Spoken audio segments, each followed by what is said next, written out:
The flags of the 14 nations taking part in the 1987 Camel Trophy fly from the vehicles that will be home to the intrepid adventurers from 4 continents who are to take on the majesty of Madagascar.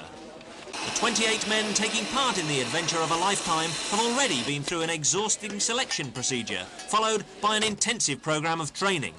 And that's before they even arrived here in Diego Suarez, in the north of the world's 4th biggest island, first staging post in their quest to traverse Madagascar from north to south. There's time for last-minute adjustments to be made as everyone eagerly awaits the off, including Americans Don Floyd and Tom Collins. Tom, you finally made it to Madagascar. What are your impressions so far? Well, I think it's the people in Madagascar are very nice. They seem to be a very happy people. It's pretty warm here. It's going to take just a little bit to get used to that, but I think it'll be nice here. Don, the last time you drove one of these Range Rovers was in England when it was snowing. A bit different here. Yes, definitely. It's a little dry right now, but hopefully we'll get in some mud like at England, and maybe it'll be about the same.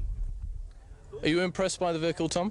Yes, I was real impressed with it in England. I thought it was one of the better 4-wheel drives I've driven. It's much better than the one I have at home. It seemed to be able to go anywhere. What do you reckon on the other teams?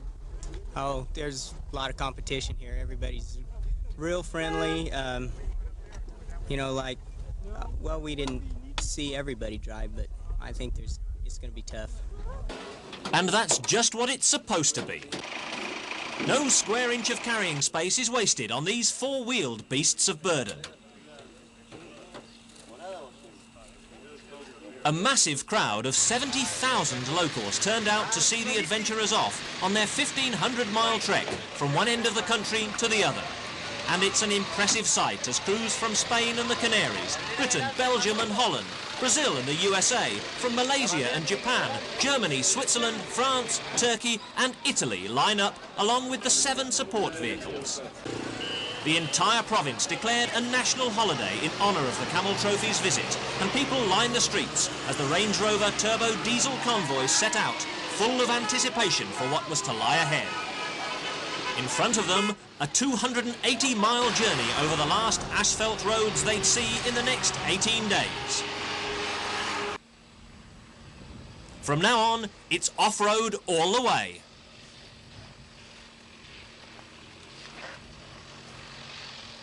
The winners of the Camel Trophy will be decided over 7 special tasks to be held at various points on the journey.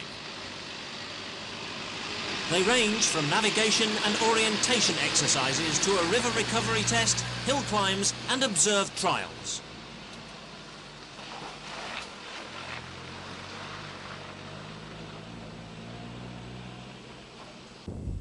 But that's all in the future. First, there's the journey over the rolling Malagasy countryside. The real rough stuff will come later. Before that first special task, there's a well-earned rest for the teams, the last real let-up in the schedule, and a chance to soak up some of the local atmosphere. There's time for the Dutch team of Fons van Urs and Gerrit Dammer to share a cup of coffee, and to have a long think about just what you've let yourself in for while waiting for the later arrivals.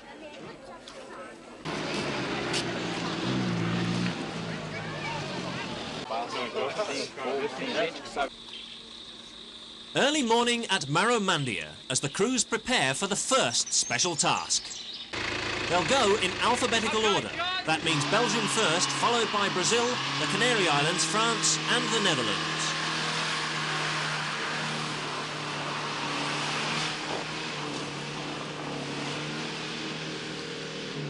The going's tough, and the first crews are forced to use the winches to complete the task within the 4-minute time limit.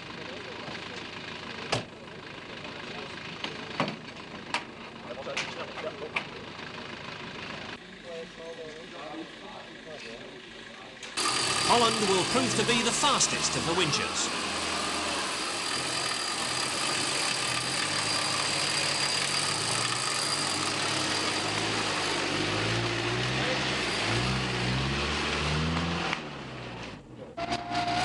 The Belgian team of Philippe Cousin and Frank de Dobelier find the going painfully slow.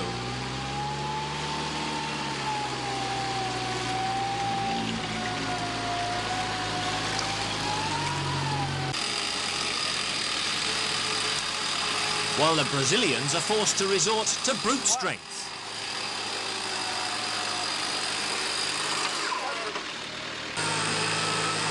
France, who won the 1986 Camel Trophy, haul their way to 12th place. But they're about to become the first victims of serious mechanical difficulties, breaking a Range Rover differential shortly after this special task.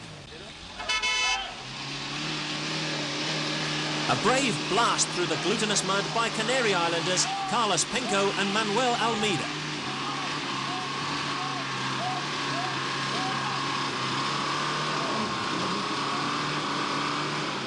But it's all to no avail, and they too are forced to get out and winch their way to the finish.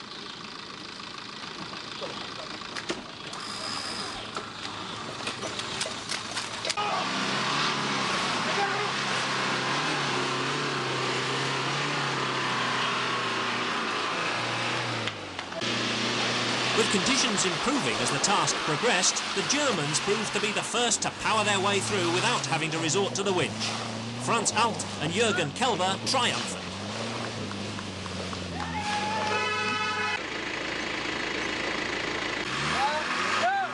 Italy, with off-road rally specialist Vincenzo Tota at the wheel, were next.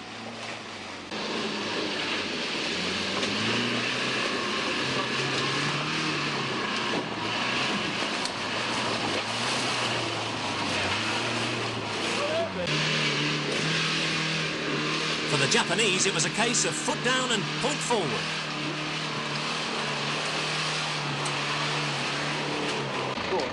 And it worked, much to the delight of Toshiharu Urabi.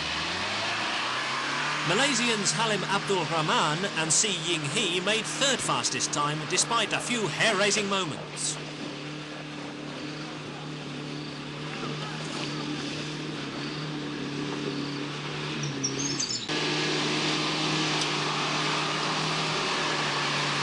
And this is the Spanish team of Jamie Puig and Victor Muntan. They finished 5th best.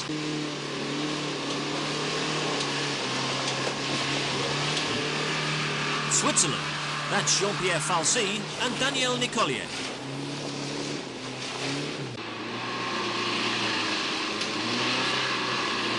And Turkey.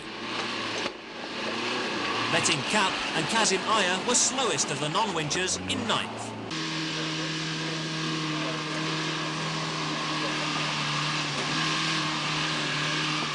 But with diesel turbo racing, it was the